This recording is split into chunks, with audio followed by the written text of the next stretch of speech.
好看吗？好看。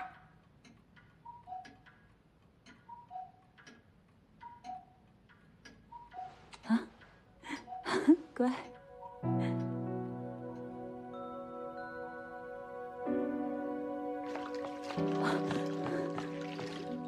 怎么样了？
长河里徘徊着往恒里不同的天地，上演着不同的结局。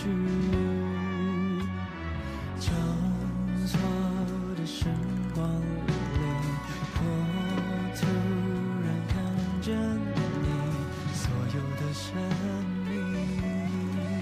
玲玲，别放弃你的梦想。妈妈永远做你的后盾。时钟转啊转，把你带到我这里，从此我的生命开始充满奇迹。缘分转啊转，把我带到你那里，一等等结的辗转轮回相遇。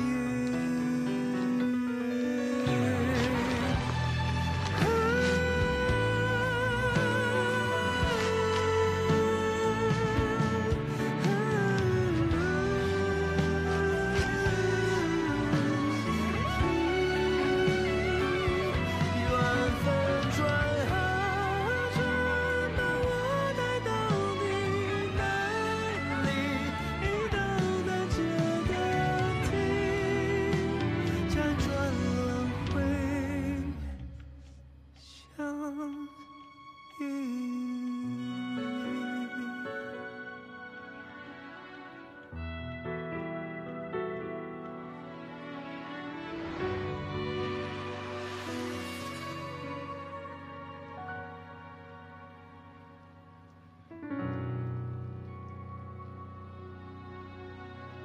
就这版吧。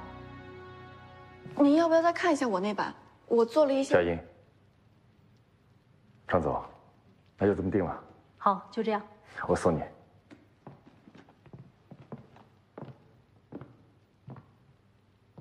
看了你的广告，我只记住了一个励志的故事，没能记住赫布林。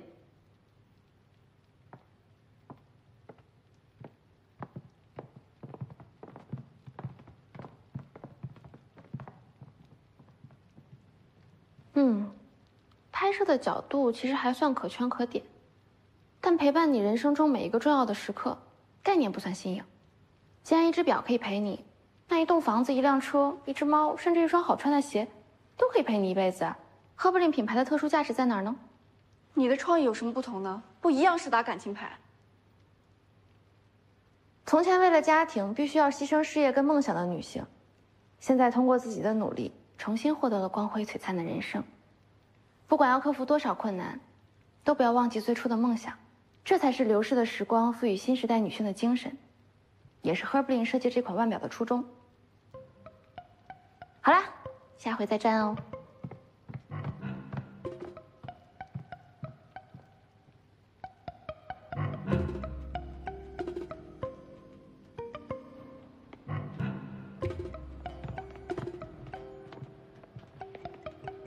啊，忘了告诉你，吴昕成为代言人的事应该很快就会公布喽。于小姐啊，可真是个执着的人呢。是啊，那是我的优点呢。啊，还有一件事儿，下次有事不能一次说完吗？我呢，属于接受别人挑战就会感觉到好激动的人，所以呢，请你不要欺负善良正直的人。再想要找对手，冲着我来吧。拜。我赢了，我赢了，怎么办？我又赢啦！我赢了，我赢了，怎么办？我又赢了。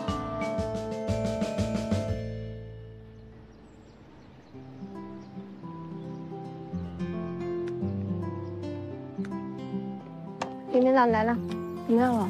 还算顺利。大家早啊，都到了。孟导，你怎么来了？我怎么就不能来？哎，谢瑶呢？没来，他怎么没来啊？不知道。我也刚到。谢瑶去哪了？我不知道，那怎么办啊？哎，换摄影师我怎么不知道？没听说呀，这风格不对呀！昨天不都说好了复古系列这……临时换摄影师我怎么不知道啊？没有任何人通知我，给我来拍，简直是一点责任心都没有。赶紧给他打个电话。孟导，稍等一下。小车，到车上帮我把别的镜头拿过来。好，你快点，赶紧的。好了好了。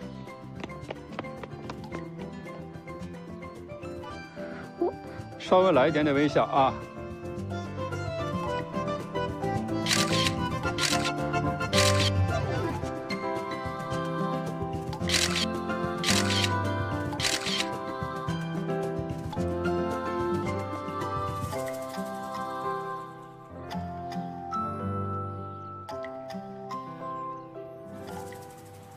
无故旷工，你自己说第几次了？这是你能不能打个电话？你也是个老员工了，你能不能给这些年轻人做个榜样？导演，我已经道过歉了，而且我可以承诺，所有的损失我都可以从我工资里扣。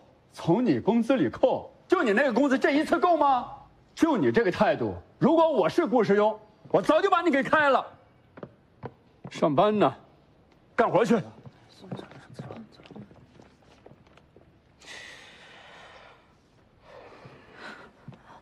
谢瑶，谢瑶，谢瑶，谢瑶，穆导从来没发过这么大脾气，不是说好了要好好说的吗？不是所有人都非得拼了命的工作，我有我自己的私生活，不需要跟所有人都报备。你是真的要离开公司吗？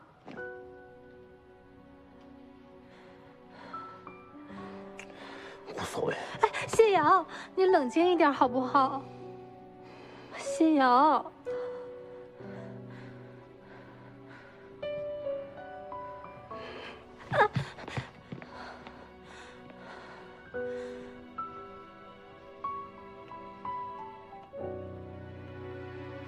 我知道了。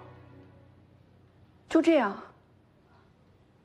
广告拍摄也是重要的工作，谢瑶再用这种敷衍的态度对待，恐怕我没有办法再同他继续合作了。你不是一直很欣赏谢瑶吗？他全凭心情工作，发挥极不稳定，偶尔认真起来确实能拍出一流的水准，但有时候拍出来的东西他又烂到让我不敢相信这是专业摄影师的作品。公司不是高端摄影杂志，无法取舍使用，你明白吗？我明白了，以后我把谢瑶分到一再走那组，不会妨碍你工作了。A、B 两组只是分工有侧重，终究还是一个团队啊。于再早他擅长的是编导，你偏要他去管理团队，这样只是浪费他的时间和才能。更何况真需要一流摄影师，我可以介绍相识的朋友给你，为什么非要在谢瑶身上浪费时间？公司又不是慈善机构。赛英，我会找机会和谢瑶好好谈一谈的。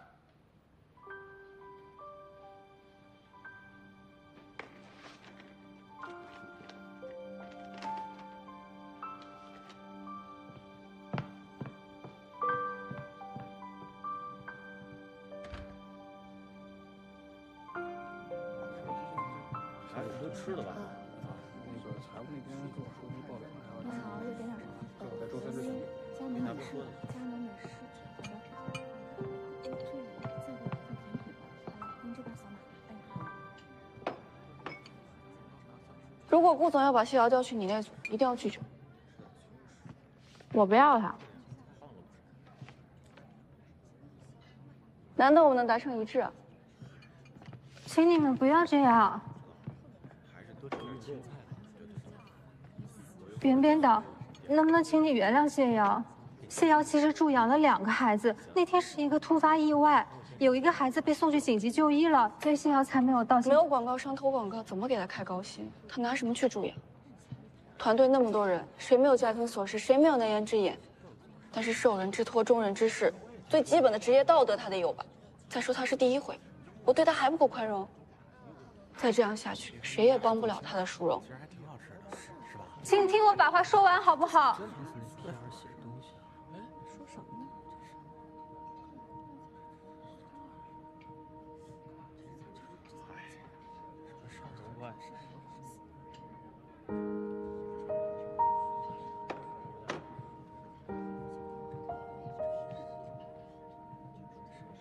谢瑶2岁的时候，第1次被领养；4岁。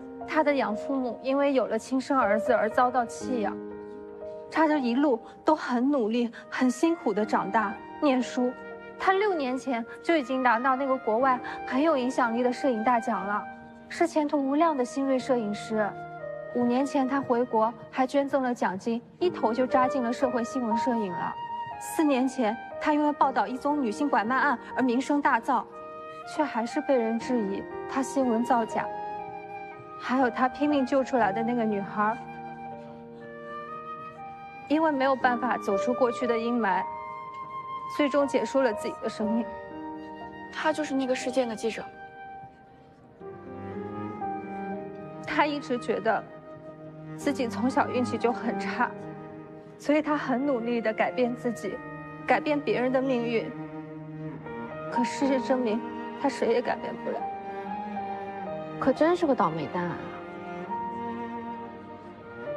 可这世界上也有很多人生来就不太走运的，是不是？我说这么多，就是想告诉你们，谢瑶不仅是一个很优秀的摄影师，他也是一个非常善良的人。所以我求求你们，再给他一次机会，就1次，好不好？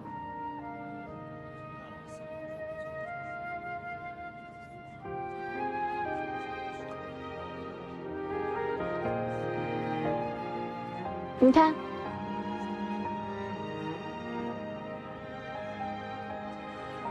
中年失业的打工人呐，恐怕还在烦恼怎么跟家人交代呢。好的，好的，王总，我记一下。您下午3点跟梁总有个会是吧？哦，稍等，我给您看一下。那还有一个。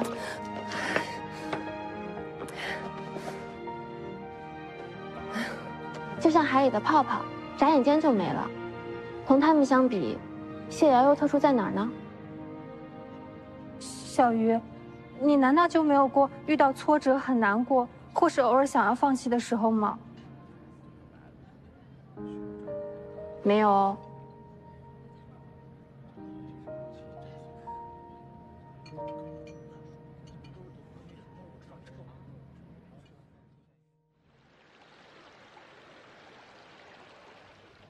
我一直都想跟你合作，现在终于有机会了。来这边。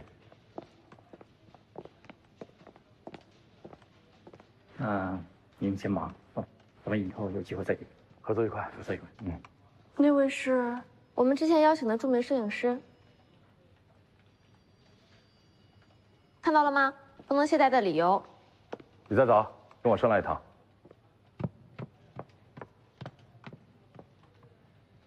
看来你的麻烦很快就要解决喽。对不起啊，淑荣。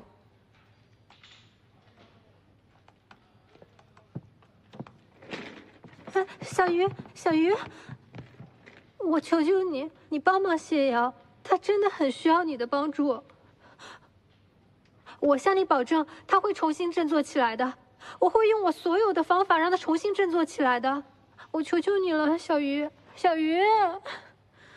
那我帮助她算是做好事吗？是做好事。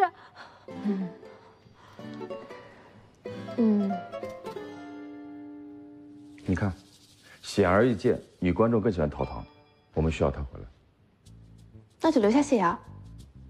等等，我们说的是同一个话题吗？上次不是你跟袁佳莹说把她调到我的组吗？所有一切的前提是我们有一个顺畅的沟通。她没接你电话。她必须承认错误。那她就是没接你电话。我们能不能回到正题啊？那除非你答应暂时留下谢瑶，我就帮你把陶唐劝回来。你有办法？成交。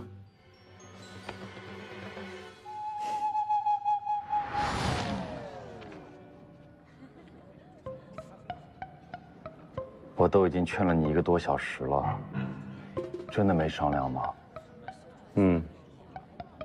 你这么无情的对待自己的好朋友，你良心不会痛吗？你说的是为了0.1的收视率就可以出卖我的好朋友吗？每期只出场10分钟，或者客串一下。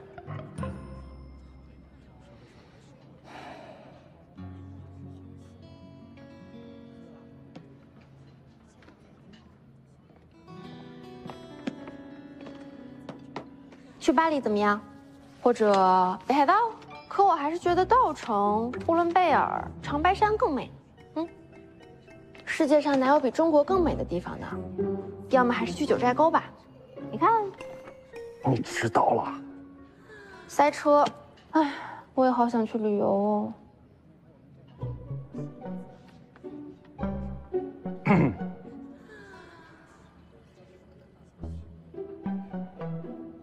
别忘了你今天来是干什么的。哦，想起来了，今天你请客哦，服务员。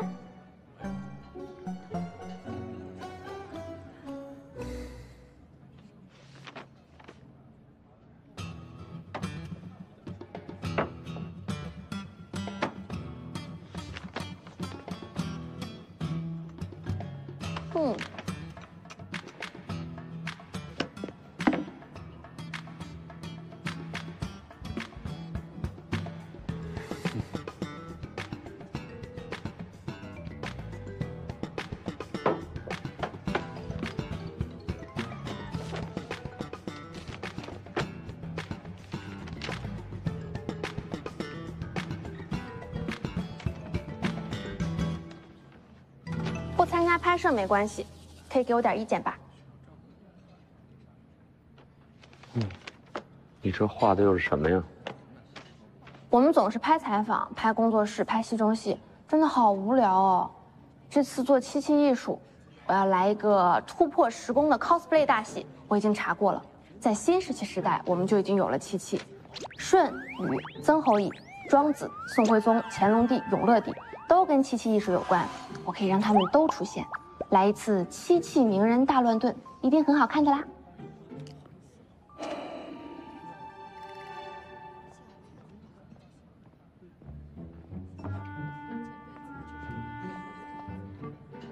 下期采访的嘉宾选好了吗？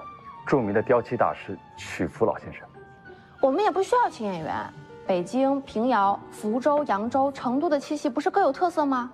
还有罗店、雕漆、描金、云雕，好多不同的技法，我们可以让各门类的大师来 PK， 这样呢，不仅有看点，还会有思想碰撞的火花呢。你还知道云雕呢？上个月国际现代漆器展刚刚闭展，否则能采访到更多的漆器大师。我听说你和曲老先生私交特别的好。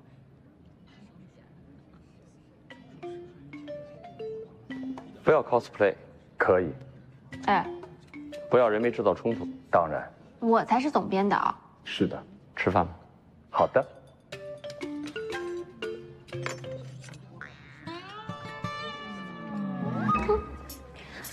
天才总是不被庸人理解的。1977年，我国在河姆渡遗址出土了河姆渡朱漆大碗，证明了中国是世界上最早使用漆器的国家，迄今已有7000多年的历史了。北上约。到了唐朝，因为漆器工艺繁复，用料高昂，唐朝的统治者一度颁布了限漆令。然而，品类繁多的中国漆器技艺早已随着日本派遣的遣唐使和东渡的鉴真和尚传到了日本，对于后世的漆器发展产生了非常深远的影响。到了宋代，由于当政者对漆文化的重视，金漆、漆皮工艺绽放异彩，雕漆工艺也日臻成熟。例如桂花纹体红盒便是传世的代表作品。元代在承袭前代漆器工艺的基础上，涌现出了张成、杨茂、张敏德等漆器大师。有元代的铺垫，才出现了明清漆器千文万化、纷然不可胜时的盛况。漆器历时4000余年，乾隆年间，雕漆器物作为贡品，源源不断地送入北京。雕漆是中国漆器艺术的一个重要品类。目前出土的文物研究表明，雕漆艺术产生于魏晋南北朝时期。不同于其他漆器品类装饰产生的平面效果，雕漆更考验漆器师的雕刻和审美水平。他们通过在天然漆料中加入定量桐油，在漆胎上修涂几十层乃至数百层，待层层积累到一个相当厚度，再以刀在漆胎上雕刻出华丽富美的花纹。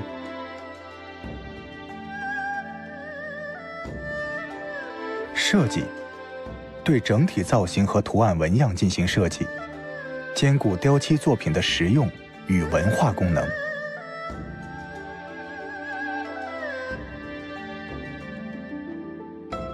雕刻通常涂修好漆层后，为防漆层变硬，要在4个月内完成雕刻。这也是漆器制作的核心环节，分为上手雕和下手雕。上手针对浮雕部分，分为刺起、片铲、钩5大工序；下手是对锦纹的处理，讲究运笔如刀，一刀到位，磨推。经过3到6个月的天然硬化后，对雕刻表面进一步精化的过程。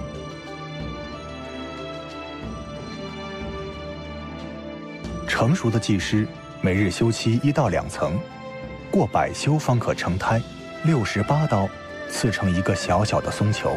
而大件的漆雕屏风上有锦纹100余种。一件完整的漆雕作品，完成时间8月到数年不等。每道工序都是精益求精的过程，具有极高的审美和艺术价值。2006年，漆雕被列为国家非物质文化遗产保护名录。曲老师，可以为我们介绍一下您的这个作品吗？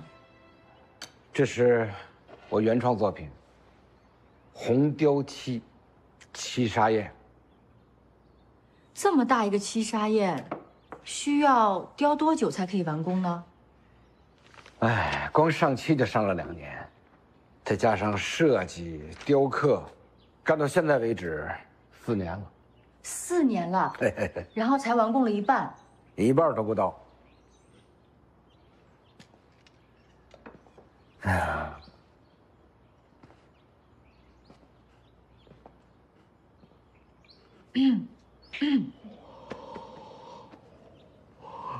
谢瑶，你机器摇下来拍一下老师手部的特写。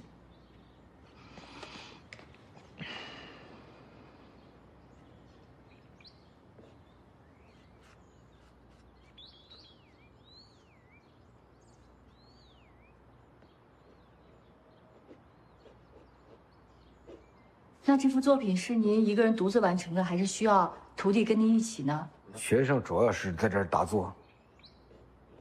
看、学、动手走着呢。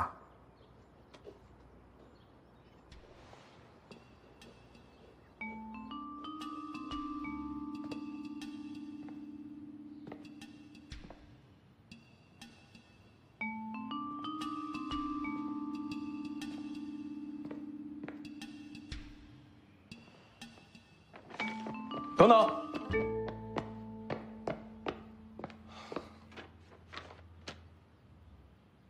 这是天然大漆，满10年树龄才能割漆，3000棵漆树才能采满1公斤。难怪会被工业漆取代。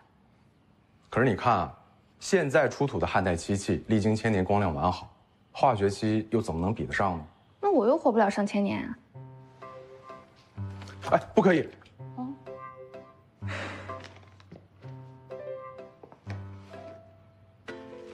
于小姐，会过敏的。它对人体有害吗？市场上装修用的是化学漆，干燥后有甲醛残留，而我们的生漆就不同了，它纯天然环保，干燥后可入药。日本还用它做食用器皿。那就是说没干之前还是会过敏喽，难怪学漆器的人那么少。真正使用天然大漆做的漆器，它是有利于身体健康的呀。但贵啊，玻璃多便宜。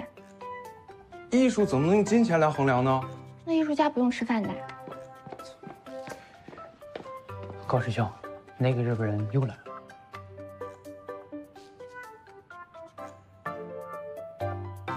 我还有事，先失陪了。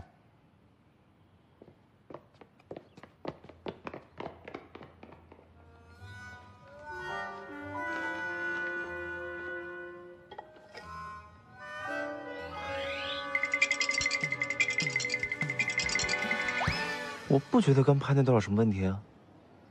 刚刚你这哈气连天的，不在状态。你昨晚是没睡觉吗？你刚刚该跟的镜头、该摇的镜头都跟不上，都得我来提醒你。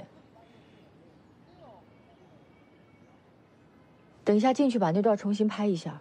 但是姐，我觉得咱们节目注重的是故事性和戏中戏的部分，刚拍那段剪出来也就3分钟的时间，应该没有重拍的必要了吧？3分钟，为了3秒钟的完美，穆宗云都可以守一整天。你心里这么想，就说明你轻视这个栏目，轻视你现在干的这份工作。那如果真是这样，你干嘛还要留下来呢？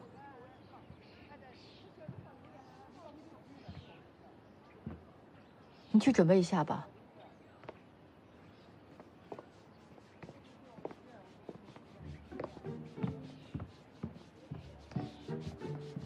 怎么了，汪姐？我突然身上好痒。哎，别挠了，别挠了，过敏了嘛。小朱，哎，把我那药包拿过来。别挠了，别挠了，别挠了，别挠了，马上好了啊。吹吹吹吹，别挠了。姐，你怎么了？过敏了。哇，你准备的真齐全。哎呀，我也敏感，我都说了别挠了。来，我给你上点药啊，忍着点，有点凉凉的。好了好了，把它涂开。老师啊。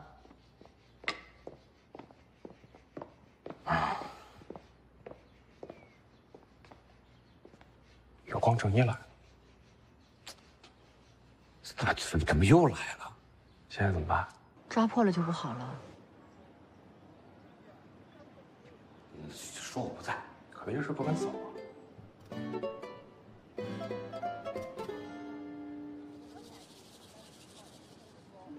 那请他走。我，曲老师，哎，我这边还有些问题想要再跟你请教一下啊。这边聊。好啊。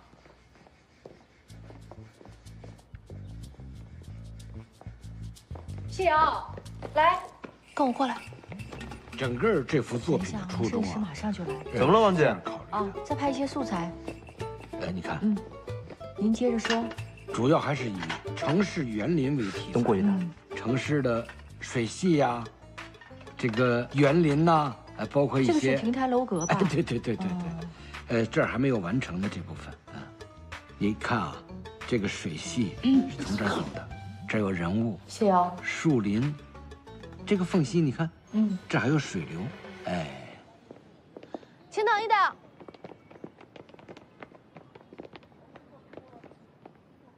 京子先生の生徒でしょうか。心を込めてお伺いしますと、京子先生に伝えてもらえませんか。 Can you speak English? No. 赶紧联系翻译。好。Wait.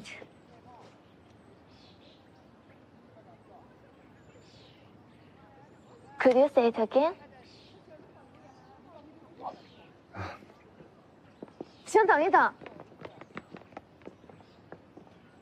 友光先生。トークルか。はい。ああ、久しぶり。ご無沙汰です。元気か。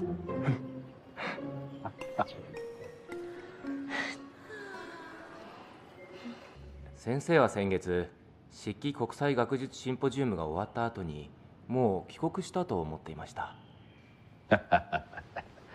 いやいやいやいや。世の中では漆器は中国に起源を発し、日本で栄えたと言われております。友光家は世々代々にわたって漆器を作ってまいりましたが、これまで一人も中国に来たことがございません。私の父は生前ずっと一つの願望を持っておりました。父は私が彼に代わって中国を訪れ、自らこのことを検証することを願っておりました。有光老师说，漆器源于中国，兴于日本。有光家族世代研究漆器，他这次来到中国，就是想验证之前他父亲跟他说的那句话。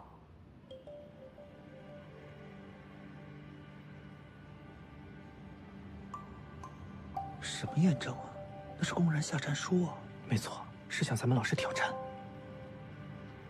この間、三聖書の兵用、四川省の生徒、江蘇省の幼主、福建省。这段时间，他们走访了山西的平遥、四川的成都、江苏的扬州，还有福建的福州，寻找中国一流的漆器大师。一人もいませんでした。但是没有一个人愿意迎接这份挑战。京子先生は彫漆界の巨匠だと伺っております。先生にお会いしに参りました。どうかご自宅。他听说您是雕漆界的泰斗，所以这次专程赶过来，希望你不要推辞。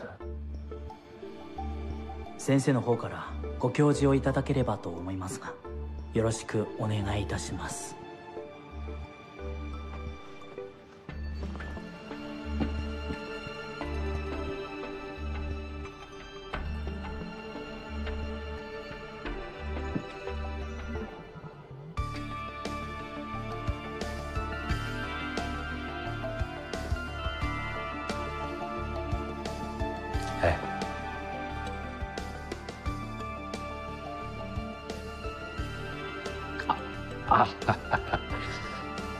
いただきます。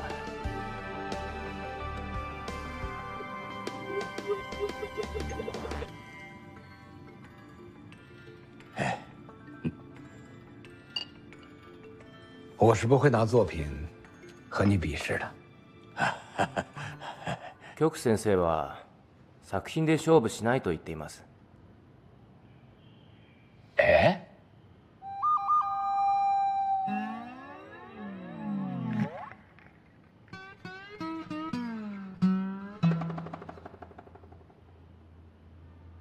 郝瑞，非常抱歉让你白跑一趟，我带你们出去。多走。わかりました。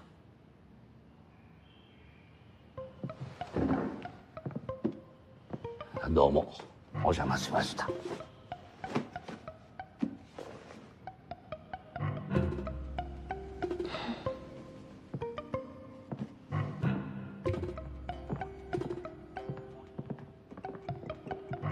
回去干活吧。是是。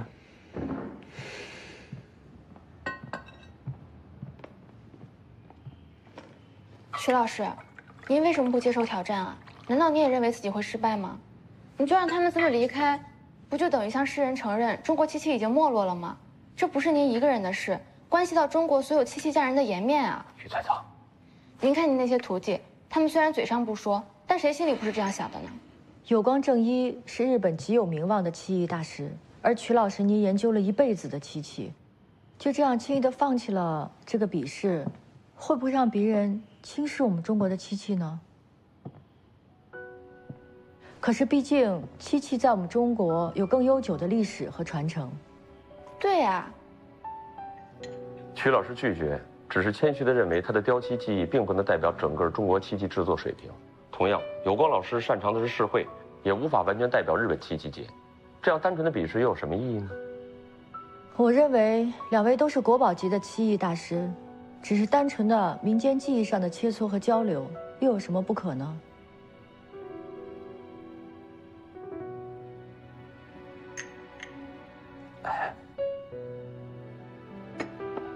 好。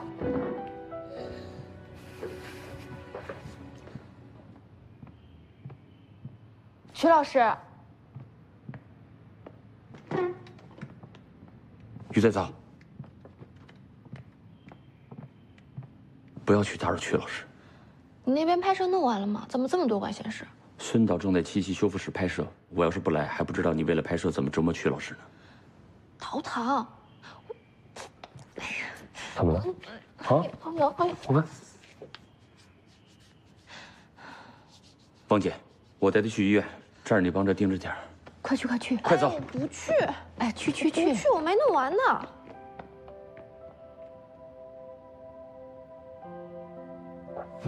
王姐，我啊，吃饭去吧，休息1个小时。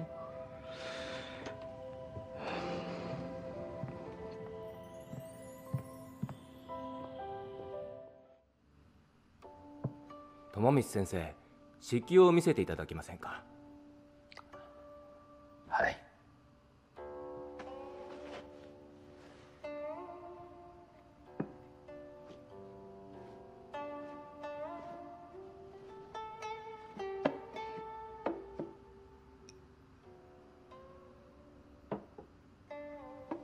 这是。これはですね、私がルーリージャンにある一軒の骨董店で見つけた現代の漆器の作品です。このような工芸を父さんはお分かりになりますか？知っての通り、1000年伝わる中国の漆器は奥深いです。水珠、金漆など、先ほどの曲先生は生徒漆芸界の代表人物であり、かなりの腕前の持ち主。螺鈿、彫漆官玉なら高祖揚州です。水耕や病金なら三世平陽。そちらの漆器は最も珍しい紀州彩秘漆器です。ただですね、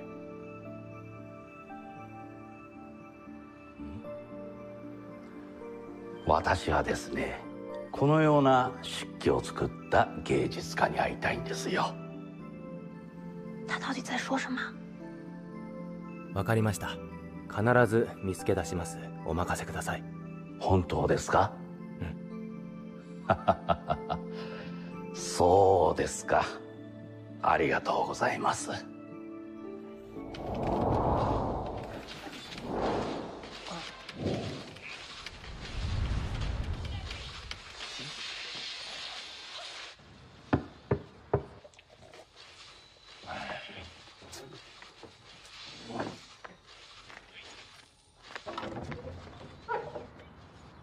冯先生打扰了，请问这是你送去寄卖的作品吗？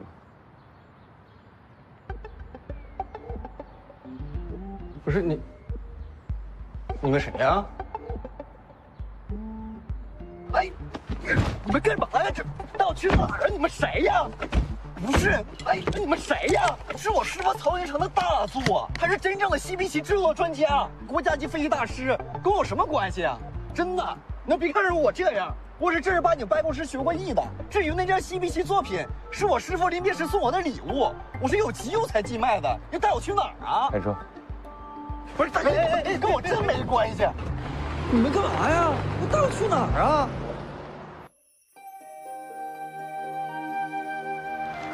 明代名匠黄成编著的漆器专著《修饰录》中，将西皮归入田茜类，并称西皮或作西皮，或西皮。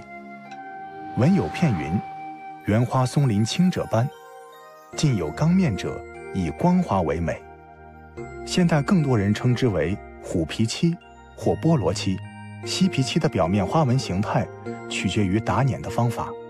袁全猷在谈嬉皮漆器中提到，过去没有现代工具辅助，漆工以拇指将漆推出一个一个凸起的小尖，构成行云流水的灵纹。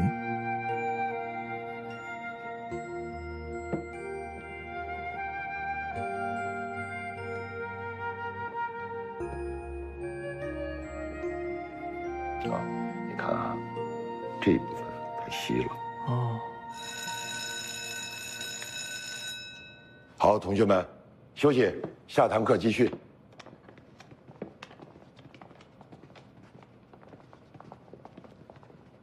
老师，您喝水。好，曹老师。哎，曹导，你怎么来了？曹老师，我带来2位日本朋友拜访您，顺便采访您一下。好，欢迎。啊，你好，你好。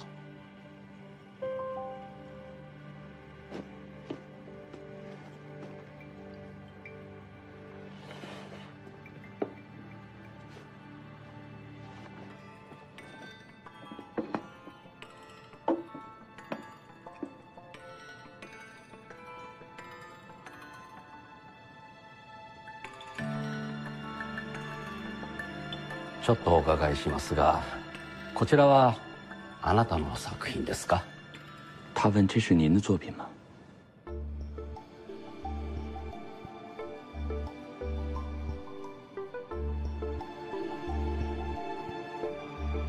这个肯定不。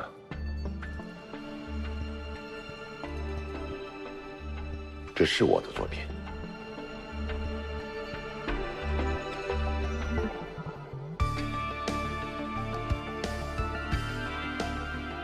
はい、宋先生の作品でございます。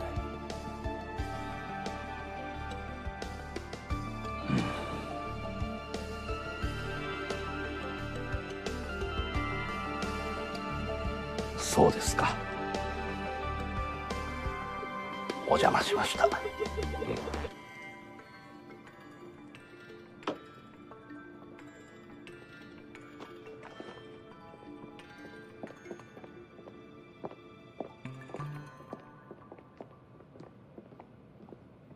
我跟您学习了8年，您什么时候用过这腰果漆啊？而且这品质这么差，可能连表下玻的工艺都省了。您看这纹理都做成这样了，这连我都不如，这怎么可能是您的作品啊？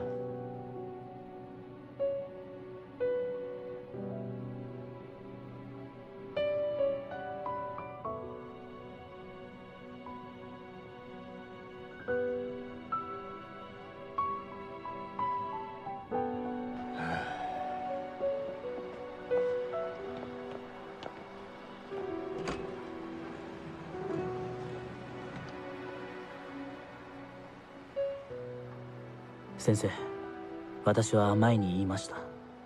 本当の漆器芸術は日本にあります。中国に来たのは時間の無駄でした。帰りましょう。等一等。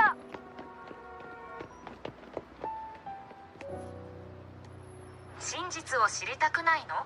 戦争？戦争？戦争です。戦争？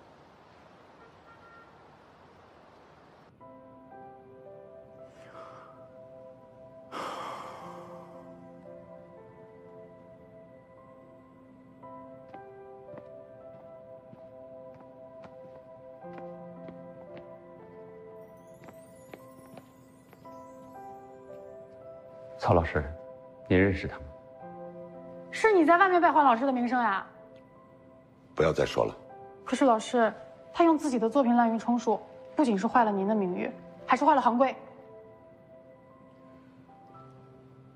曹唐，刚才录的视频，麻烦你和他们说一下，不要播出去。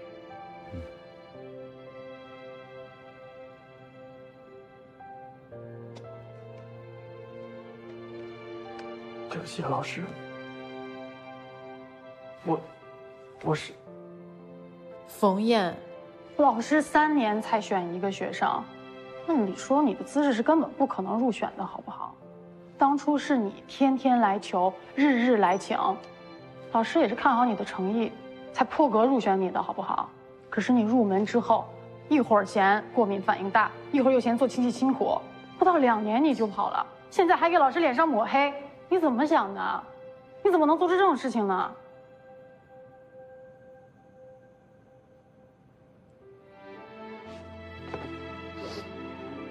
对不起，老师，真的对不起，对不起。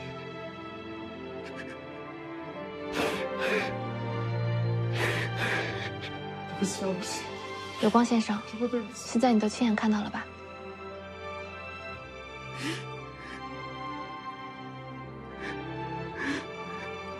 请你们不要再拍了。陶唐，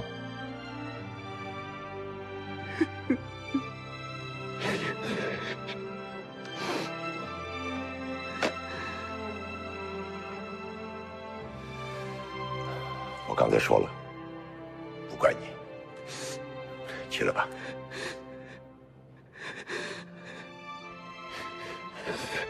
站起来。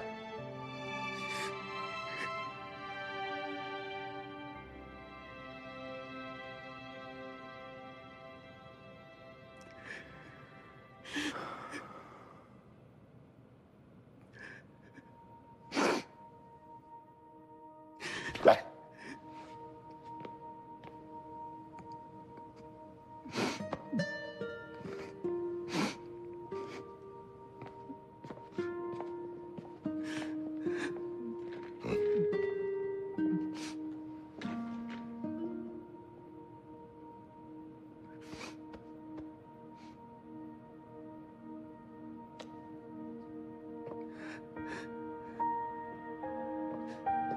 この作品はそちらの学生が作ったものだったんですか？曹老师，哎，有光老师问，刚刚的那件作品是不是他的？这孩子从报上看到我得奖，认为学习漆器可以出名，千里迢迢来找我。可是他太想成功了，到现在心都没有定下来。他是我教的，责任在我。他现在还年轻，如果今天的事情要是传出去，别人会用什么样的眼光来看他？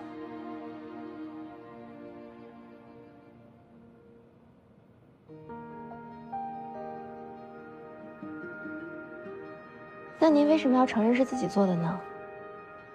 他是我的学生，也就是我的作品。谁？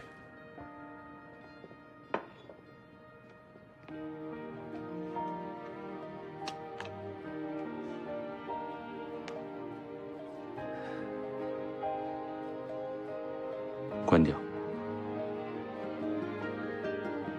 关掉。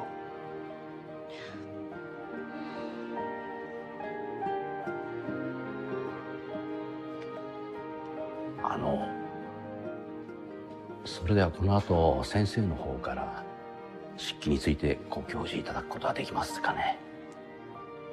曹老师，有关老师想跟您探讨一下漆器技艺。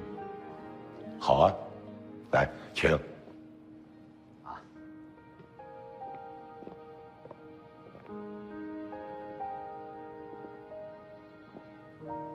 什么都不让拍，今天的时间就全都浪费了，根本就没有什么有用的素材。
刚才冯燕那段故事不能播。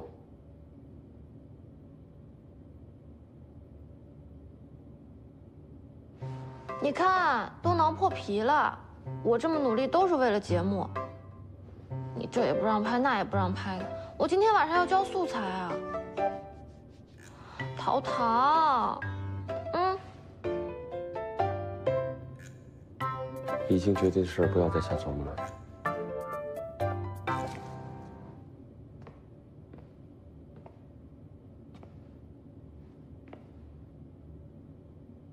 先把药吃了，5分钟以后进来。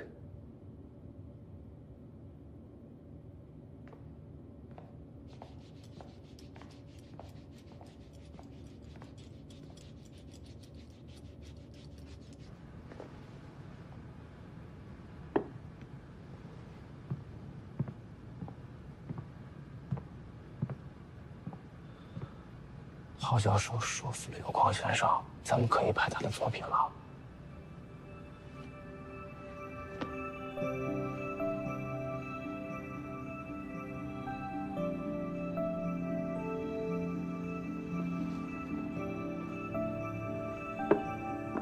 お願いします。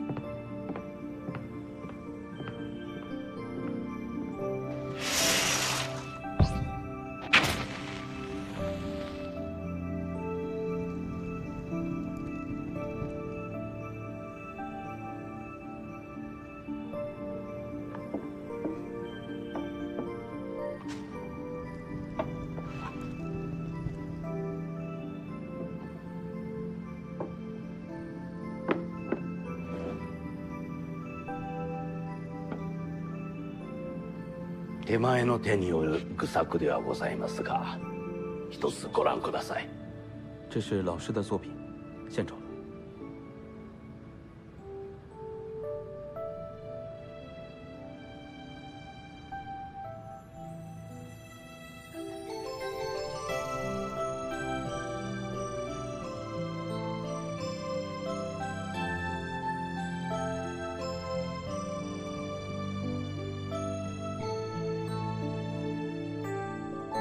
有关先生，我知道你真正要找的琪琪在哪里。友光先生，お作詞の筆記の針が分かりました。对。本当ですか？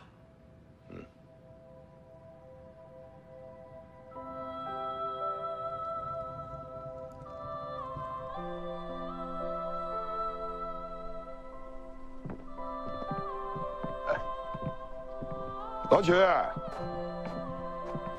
またここか。呵，你怎么也来了？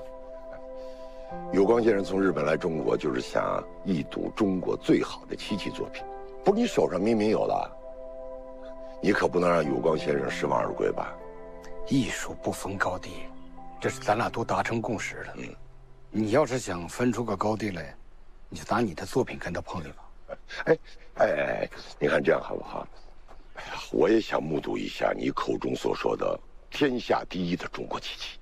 你，那就更没戏了。よろしくお願いします。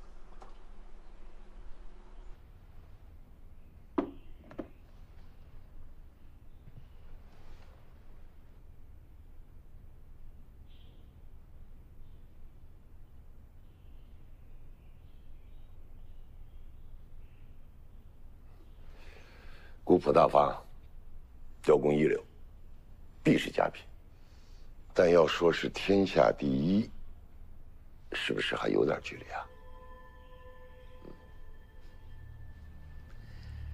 常物志中所及，历代雕刻精妙者，以宋为贵，其刀法圆熟，藏锋不露，所刻人物、山水继承画卷。其作品远胜后世3代元、明、清。他认为，宋代漆器妙在刀法，对以金银为胎的说法嗤之以鼻。事实上，以金为胎的技法更难一筹，最终的成品之美，绝对非世人所想象。您是说您复原了以黄金为胎底的宋代宫廷漆器？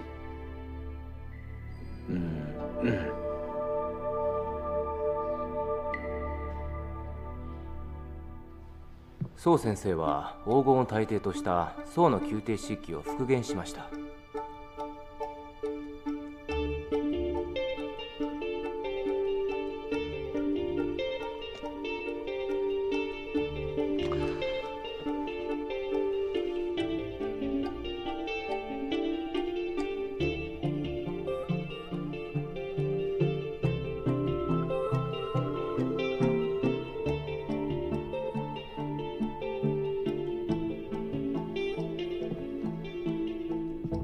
对不起，这件漆器作品不会向外展示。啊？又不让拍？非常抱歉，请你们出去吧。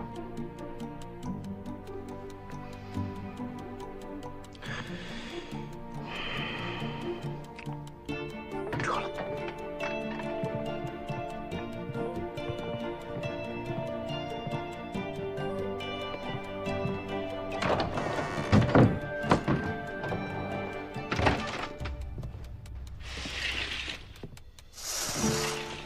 完了。干嘛呀？不是都不让拍了吗？拍门。拍什么门？拒绝拍摄是他们的态度，探究原因是我们的工作，关门背后的理由不就是我们一直在探究的故事性吗？走，到这儿。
之前的拒绝，请多多理解。ありがとうございました。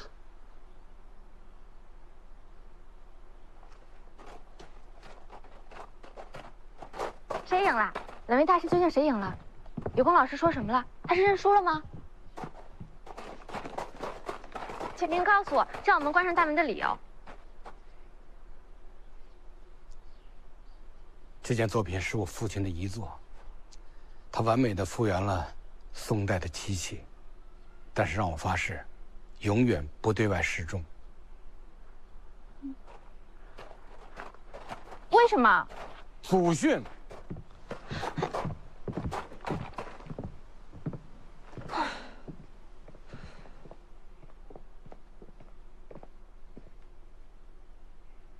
宋徽宗非常推崇金银为胎的漆器，他与那群技艺超绝的宫廷御用匠人缔造了无与伦比的奢华之气。但是这种极端的奢侈与精工，却给漆器艺术带来了灭顶之灾。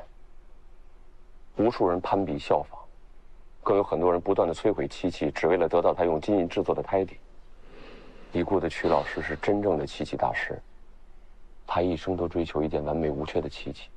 他更希望人们能够着眼于艺术本身，不要被外物迷了心智。他情愿让一生的心血永远不见天日。所以征服有光老师的不是器，而是人。我这么说你明白了吗？不明白，我只知道这样一来，我的节目要开天窗了。历朝历代与漆器有关的帝王大乱炖，答应你的我都已经做到了，那现在就全凭你自己。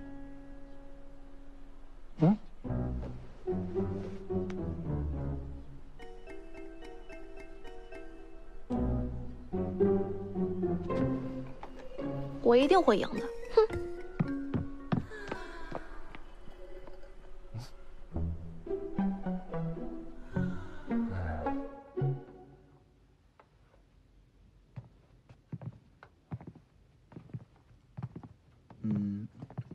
其他人等一下啊。我觉得第一个部分可以了，一会儿我们从第二个部分再来一下。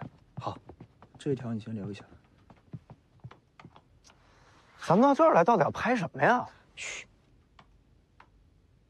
国家级非物质文化遗产，民族乐器制作工艺，最重要的是清一色的乐器。哦，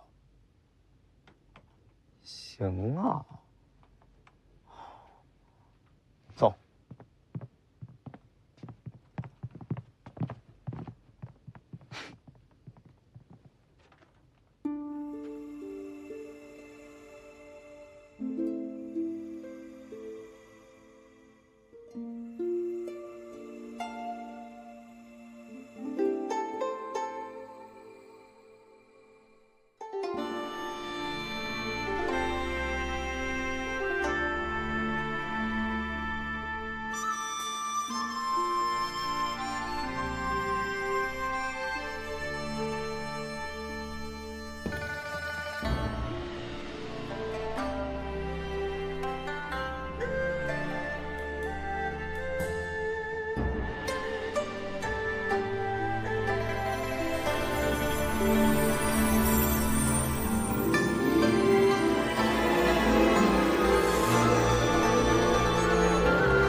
哎呀，太棒了！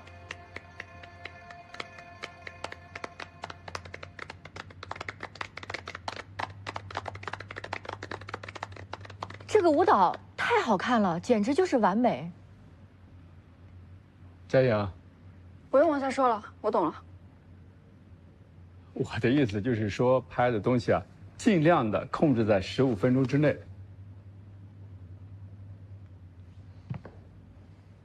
大家辛苦了，挺好，散会。好，走，喝咖啡去。谢瑶，一起吃午饭吧。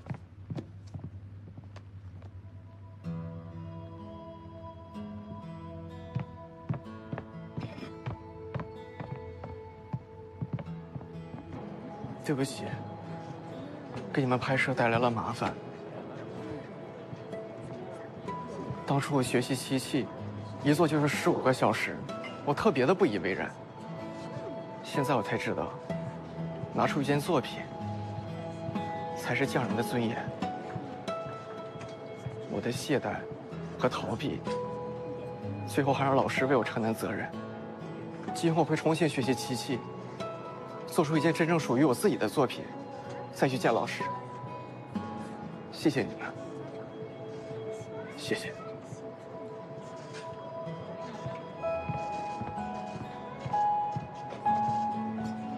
哦，喂，王总。哦，是吗？哦，太好了，太好了，谢谢您。啊，我这就把合同发给您。嗯，好，再见。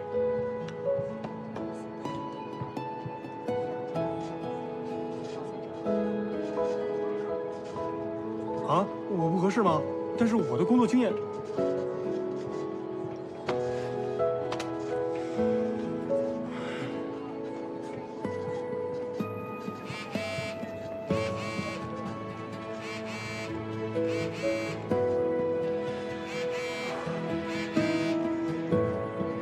哎，喂，老婆，今天很顺利，有2家约我面试呢，今天肯定能行，放心吧。谢瑶，对世界失望不是失职的借口。每个人身上都有不幸发生，但他们都没有放弃，因为他们有深爱的，并且需要为之努力的人。可我没有亲人，没有爱人。但是你有你自己啊！我答应了顾总，给你7天时间调整，行就行，不行就离开公司。连冯燕这样的咸鱼都能重新振作，没道理你不行啊！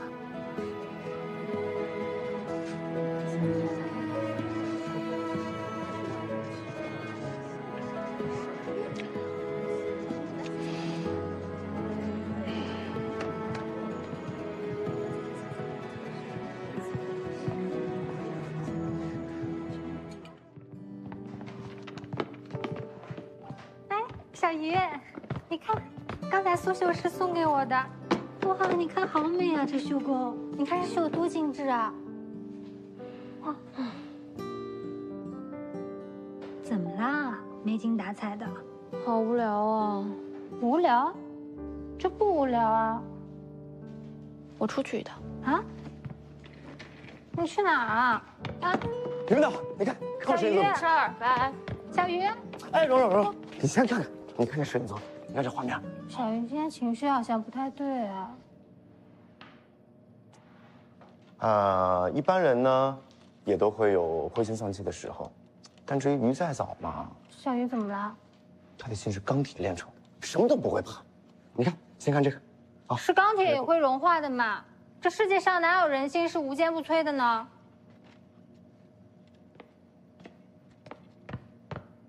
那你也得先看看我这摄影作品吧。我不看啊！我今天跑了一整天，水都没顾上喝。你看这个，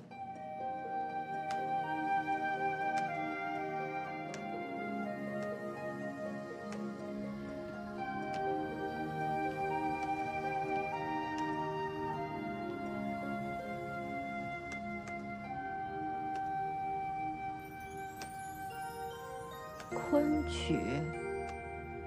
剧装戏剧的制造技艺怎么样？哎，其实我们可以借着这个机会啊，宣传一下这个戏装，顺便带着苏绣。我们没做过苏绣吧？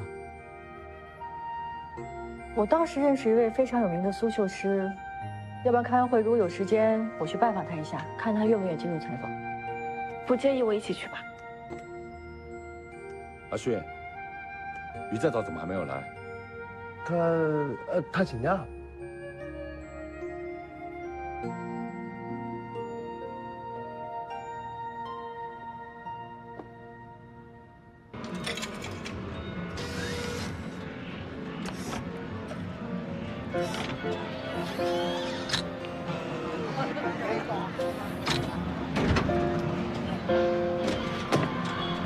妈妈，那个坏姐姐把我最想要的抓走了。没关系，妈妈给你买一个啊。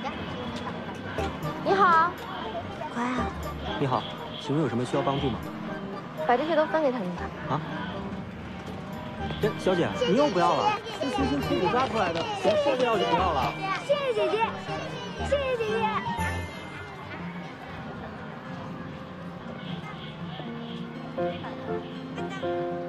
用，早早说要辞职又不收连夜，可以帮我照看他吗？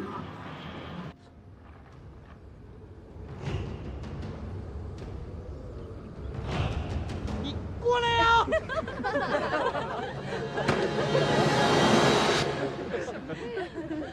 完了。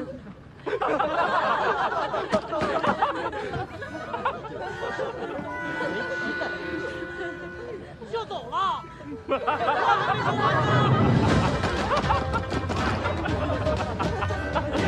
哎，你走开，走开，走开！女士们、先生们，欢迎大家来到 UFK。坐一会儿。为什么一个人躲在家里啊？谁在躲？躲什么？中国有太多本该传承下去的非遗项目，由于跟不上时代的发展，才一步一步落寞的。对于普通人，接触的越多，越容易产生挫败和无力感。但至于你，是不是又开始觉得无趣了？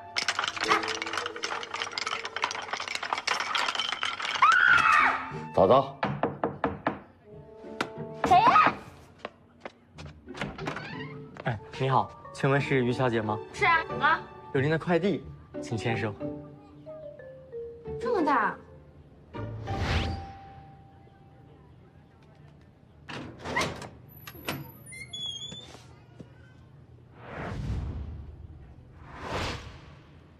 顾时优。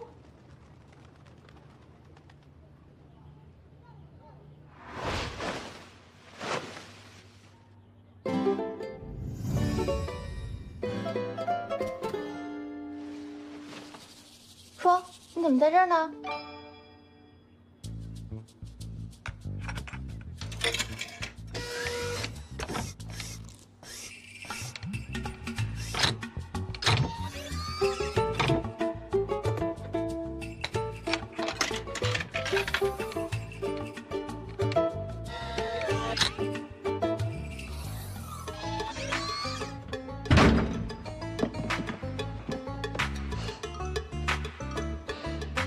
赢不了怎么办？赢不了怎么办？赢不了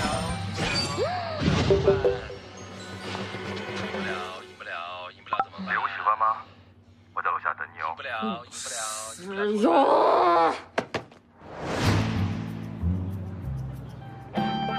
3、2、1。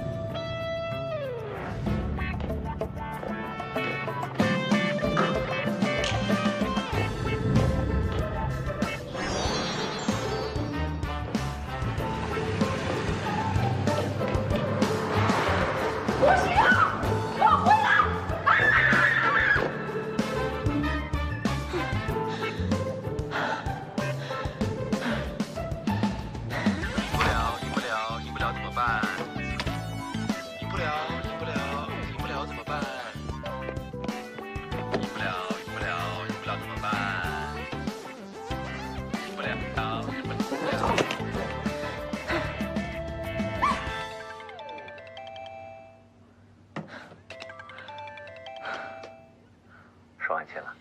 没有人可以嘲笑我，就算是日薄西山，我也可以让他起死回生。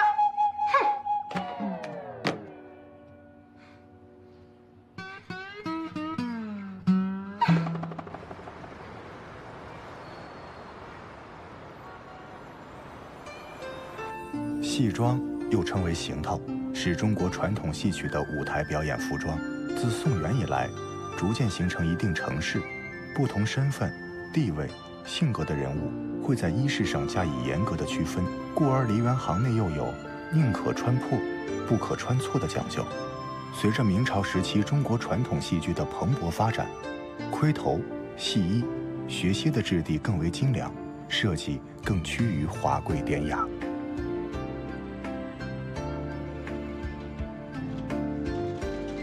这边是我们的制作间，穆导两边都可以拍啊。都拍一起啊！好。其实穆导您应该知道，我们苏州的戏服和戏剧的制作呢，是兴盛于明代中期，跟昆曲的发展是息息相关的。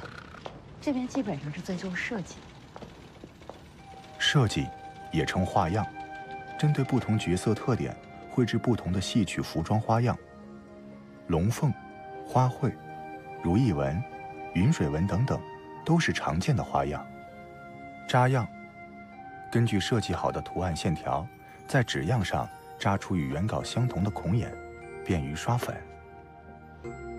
刷粉，把调好的粉液通过纸样上的孔眼刷到需要刺绣的面料上。刺绣，以五彩绒线进行刺绣，戏服中还常常用到璀璨夺目的金银线。绷片，用酱刀蘸上酱子刮匀，将绣好的衣片进行平整处理。裁剪，将整片的布料和绣好的绣片裁成相应的裁片。成作，将裁剪好的衣片经过各种缝合拼粘工艺，制成成衣。木导，我们看一下这边。是这样的，现在呢，全国的这个戏服、盔帽、鞋靴、刀枪、口面，还有头饰，基本上6大类1000多个品种，在我们这儿都能制作。哦，很漂亮，我能拿起来看看吗？哦，可以，您看。哦，这么重。因为这个是铜镀银的，真的全银的话，造价也太高了。是。咱们这边看一下。这边呢属于我们的织绣区，我们聘请了许多经验丰富、优秀的绣娘。您看。还有男生。是这样的，我们现在呢非常注重对年轻工艺美术师的培养。韩勋呢一直在跟我学设计，我要求他要熟悉这个戏服制作的每一道工艺和流程。小伙子非常细心，也非常用功。这绣的是什么？这是网上的水片纹。木导，我们这边看一下吧。好。这边呢？木导，看一下这几身衣服。这是我们为一部电视剧制作的戏服，因为主角呢是一个戏曲演员，所以他的行头要基本符合戏曲的形态。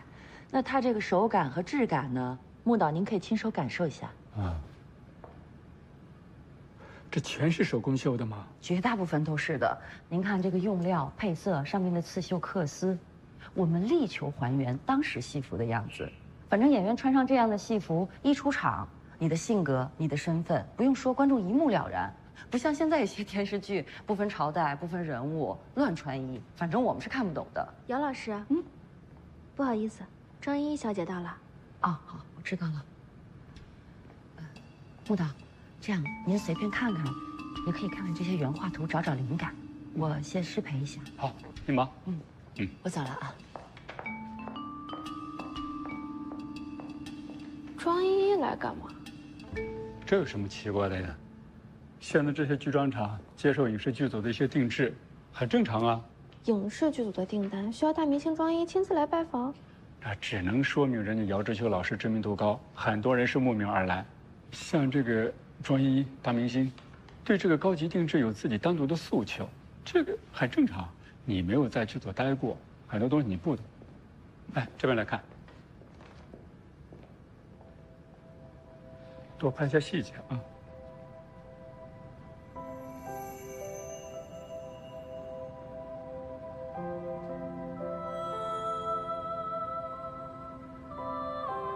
这是给庄小姐设计的戏服吗？那得姚老师亲自设计。我听姚老师说，你们接过很多影视项目的订单。是啊，他有很多资料，没给你们看吗？他正跟我说到做西医的考据呢，人就有事儿先出去了。姚老师经常去每个城市的博物馆观摩保存下来的西医实物，希望可以恢复清代西医的工艺水平。当然，那个是很困难的。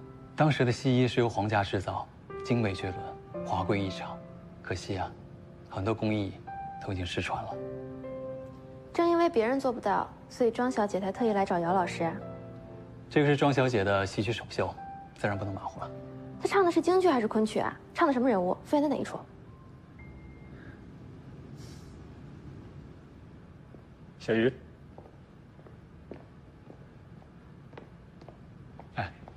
我听说他们这边有一个仓库，专门是放这些戏曲服装图的地方。你有时间去看一看，说不定能找到一些新的故事。我看没用啊！明年平台都要推出看剧4倍速的功能了，谁还对那些感兴趣？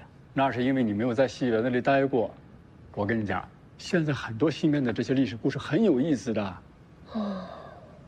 哎，你什么意思啊？在你眼里，我们这个节目就是卖情怀的？有情怀可出售，说明大家还在追忆似水流年，早晚都有情怀都卖不动的时候。小鱼同学，节目就是一个节目，它没有办法去拯救即将消失的这些记忆。100年之后，这些记忆都消失了。但是我告诉你，我还是希望有的人能够看到，我们曾经为了一个褶皱耗费半天的时间，为了一件戏服，我们耗费1年半的时间，这叫什么？这叫手艺，这叫传承。懂吗？打扰一下，老师的资料夹里有很多过去的设计图纸，我想你们会感兴趣的。谢谢。谢谢。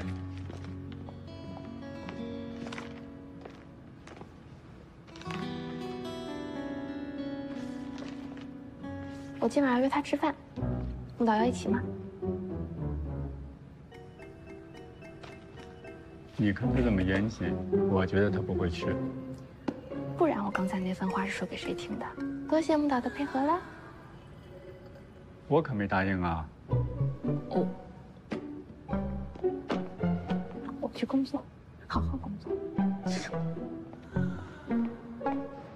这边。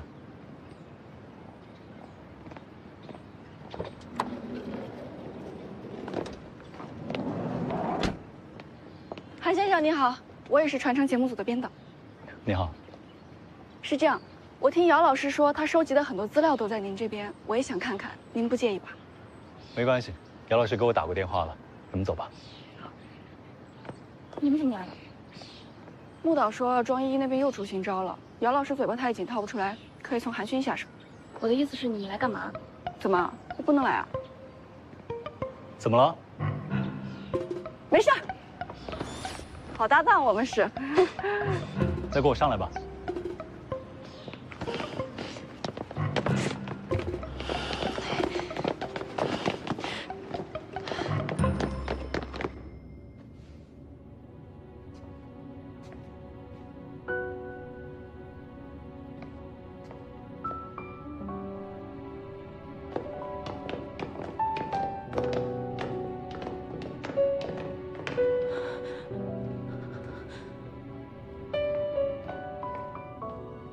芳姐，回来了。哎，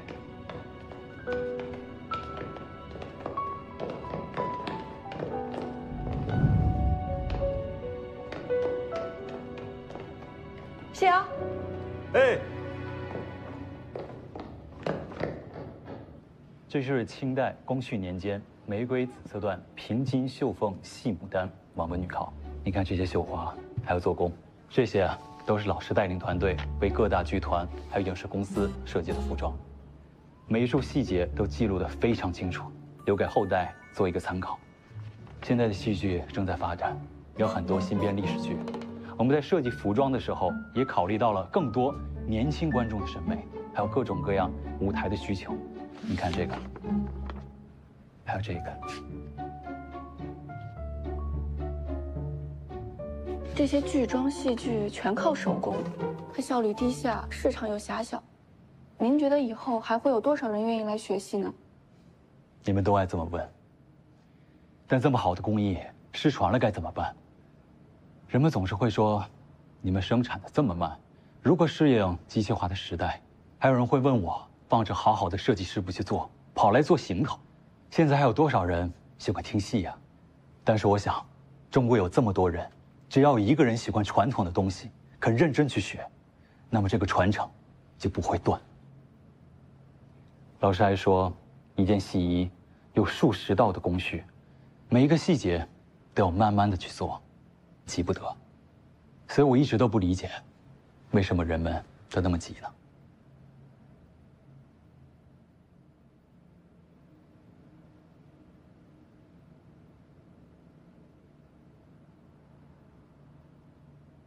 韩先生，谢谢啊！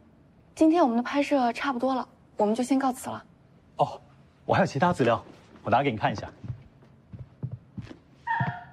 你给我站住！我叫你站住！隔壁住的是小孩吧？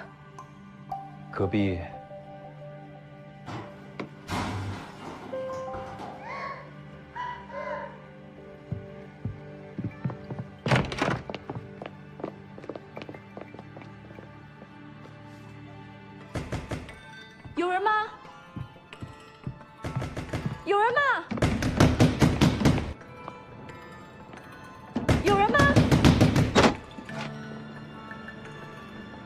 你们是谁啊？有什么事儿吗？我们刚刚在隔壁听到一些动静，你是不是需要帮助啊？我们可以帮你报警。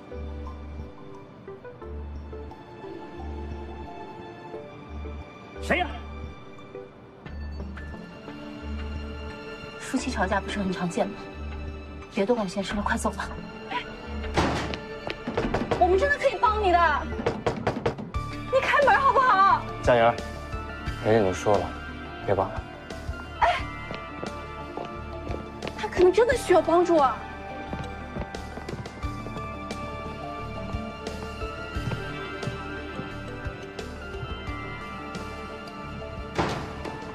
请带回去看。谢谢。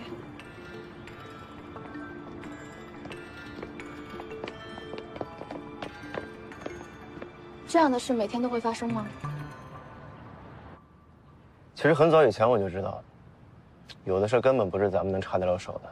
你以为你想救人家，但其实到最后才发现自己的能力不足，非但没有帮上忙，反而还害得人家更惨。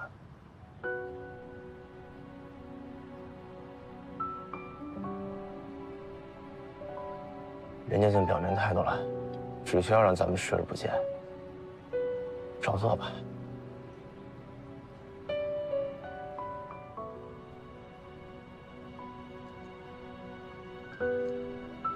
再见。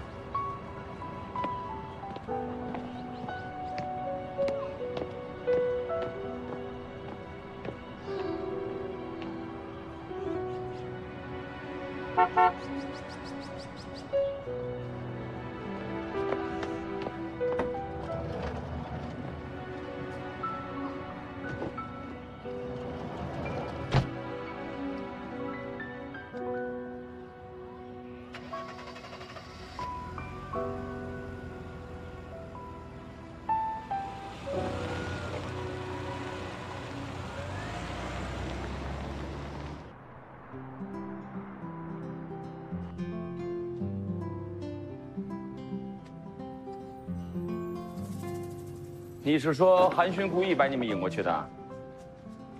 故意拖延拍摄时间，不就是想让我们知道吗？有这种可能。所以你要帮助他们吗？才不要嘞！你不是一向乐于助人吗？我不喜欢被人利用。再说了，没有求生意志的人，谁能帮得了他呀？我能帮他一次，难道还能帮他一辈子吗？哎，你的帮助还要选择对象啊！我不喜欢粗暴的人，也不喜欢软弱的人。过来吃饭了。来啦！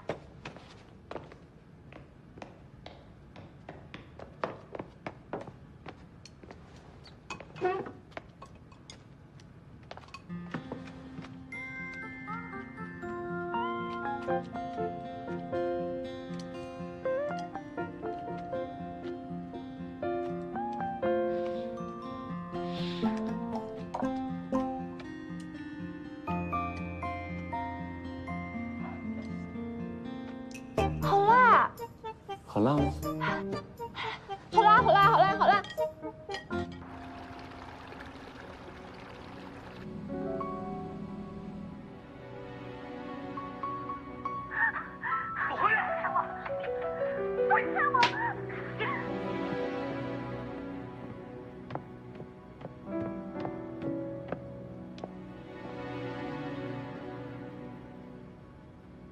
鱼再早怎么这么晚还没有走？你耳朵聋啊？啊！我叫你站住，你没听见是吧？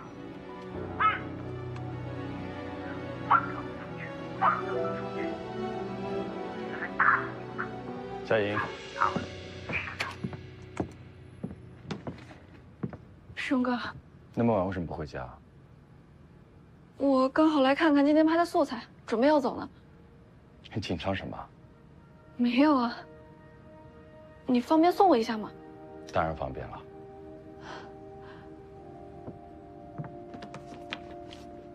走吧。走吧。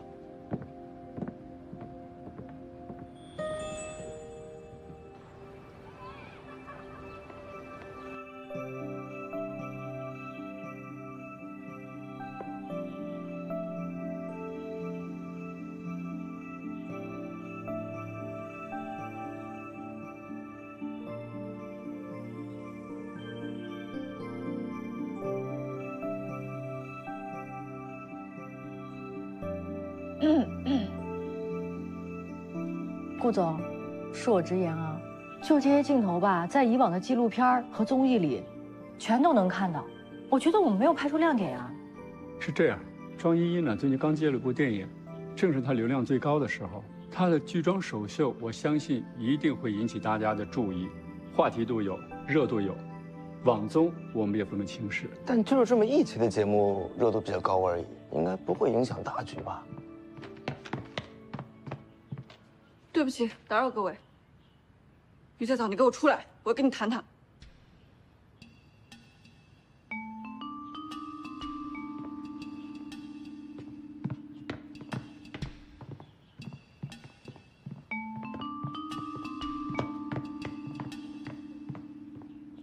他俩是怎么了？哎，小谢，你平时跟他们走得近，他们怎么了？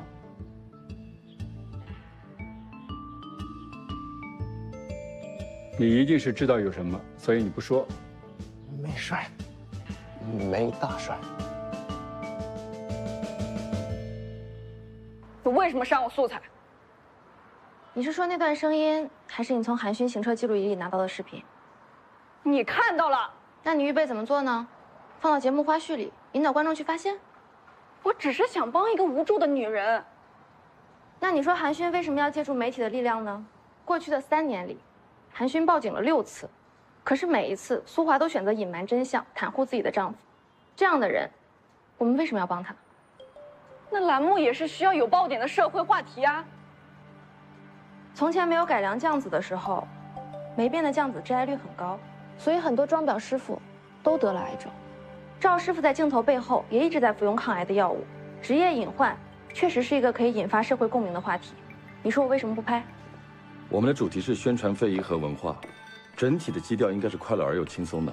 佳莹，离婚诉讼去法院，社会争议性话题找家庭伦理节目。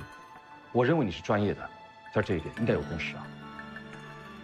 在成为一个节目的编导前，我首先是个人，更是一名女性。我们明明可以在不影响节目的基础上帮他一把的。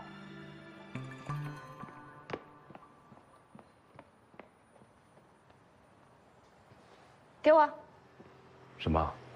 我替老板背了黑锅，是不是应该给我应有的信任呢？张阿迅，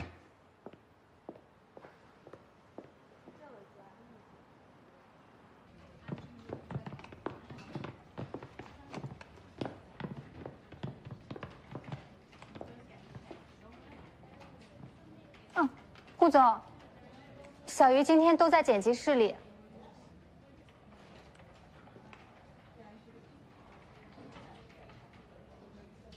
都给他了吗？给了。如果你给他，你就不担心？既然视频给了他，他到底要怎么处理，随便他。阿勋，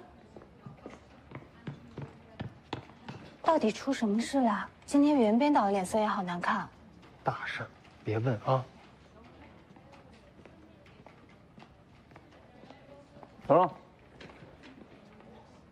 你看，图修的怎么样？你是专业摄影师，要相信自己的审美，不要来问我的意见。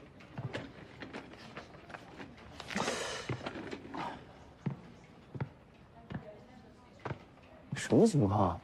就一直对我这么冷淡，不喜欢我了？不喜欢，就不要给人希望，让别人都暗恋你，你很有成就感吗？小鱼给我介绍了一位米兰秀场的资深化妆师，我有很多东西要学的，没事别打扰我。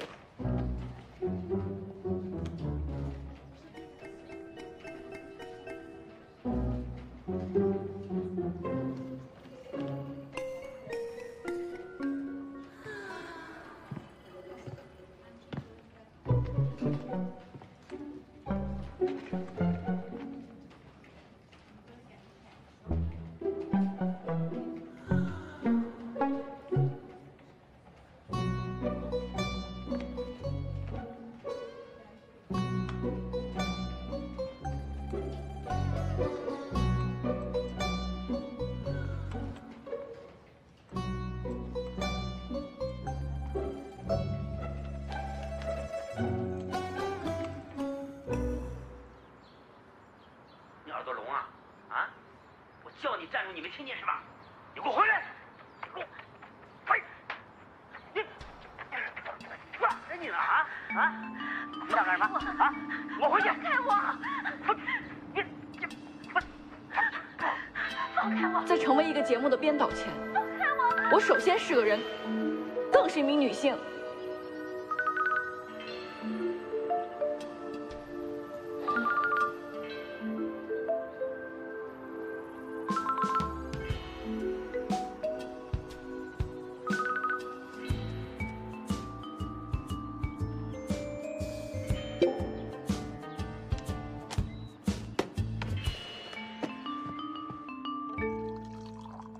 张小姐，您的戏服已经改好了。在我们这行呢，有句行话叫做“宁穿破，不穿错”。戏服得符合人物和剧情，不是越华丽越好的。你好，我这么说，你好，我来找韩先生，在那边，谢谢。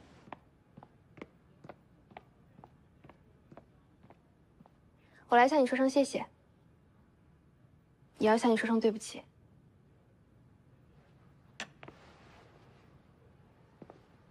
张小姐。您说的没错，但是衣服穿在我身上，就算是穿错了，也会变得很时尚的。这样吧，回头我把戏服试一下，再跟您讨论。但是我个人认为，洗手间在哪里啊？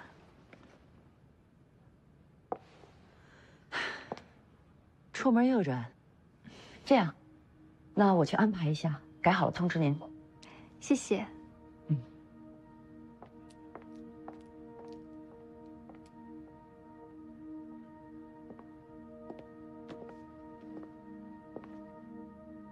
我们无法直接帮助苏华女士，可是如果她愿意，我们可以带她报警，或是向她寻求妇联、社会媒体的帮助。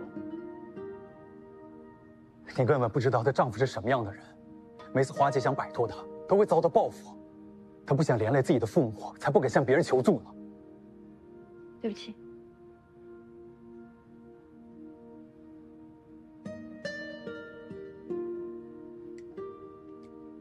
我不管。你们是拍文化，还是拍新闻？